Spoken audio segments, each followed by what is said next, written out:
भारतीय रेलवे अपने अस्तित्व में आने के बाद से ही यात्रियों को उनकी मंजिल तक पहुंचा रही है और साथ ही हमें दे चुकी है बहुत सारे उम्दा खिलाड़ी।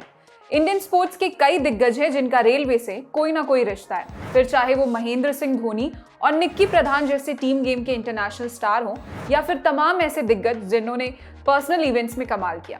कॉमनवेल्थ नजदीक है तो हमने सोचा कि क्यों ना आपको ऐसे ही एक स्टार के बारे में बताया जाए। इस खिलाड़ी का नाम राशिद अनवर था और ये केडी जाधव से पहले भारतीय कुश्ती के स्टार थे। राशिद अनवर कॉमनवेल्थ गेम्स में मेडल जीतने वाले पहले भारतीय थे। उन्होंने 1934 के एम्पायर गेम्स में ब्रॉन्ज मेडल जीता था।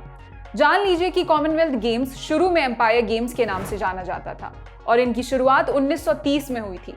पहली बार ये कनाडा के ओंटारियो शहर में आयोजित हुए। इसमें भारत की ओर से किसी एथलीट ने हिस्सा नहीं लिया।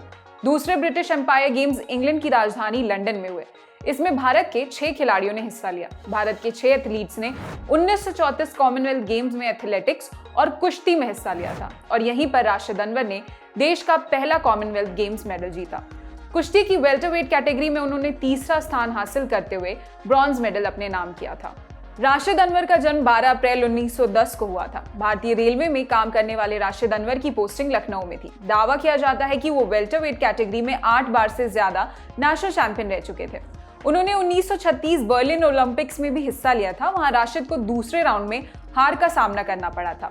इसके अलावा उन्होंने कई और इंटरनेशनल इवेंट्स में भी भाग लिया। दूसरे विश्व युद्ध के बाद राशिद ने उस समय के चैंपियन ब्रिटिश रेसलर्स अल फुलर और बिली रिली को हराया। इसके बाद इंग्लैंड में राशिद अनवर के चर्चे होने लगे। लोग बातें करते थे कि कैसे गुलाम देश का पहलवान अपने विरोधियों को पछाड़ रहा है। और फिर इन चर्चाओं को और हवा तब मिली जब राशिद ने प्रसिद्ध ओलंपियन और रेसलर नॉर्मन मोरेल को भी पटकनी दे दी। इतना ही नहीं, माना जाता है कि अगर 1940 में ओलंपिक्स हुए होते तो अनवर निश्चित रूप से मेडल जीत लेते। उस दौर में वो अपनी बेस्ट फॉर्म में थे और ओलंपिक्स मेडल के प्रबल दावेदार माने जा रहे थे।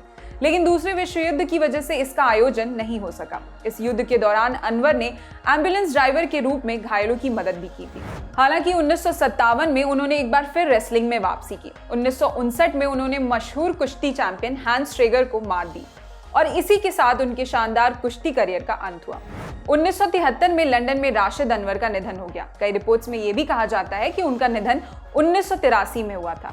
जानने लायक है कि कॉमनवेल्थ की कुश्ती में भारत दूसरा सबसे सफल देश है। कुश्ती की ओवरऑल मेडल टैली में भारत कनाडा के बाद दूसरे स्थान पर है। अभी तक भारत ने रेसलिंग में कुल 102 मेडल जीते हैं। इसमें 43 गोल्ड, 37 सिल्वर और 22 ब्रॉन्ज। फिलहाल इस खबर में इतना ही। मैं निहारिका यादव स्पोर्ट्स से जुड़ी अन्य खबरों के लिए देखते रहिए ललन टॉप स्पोर्ट्स। शुक्रिया।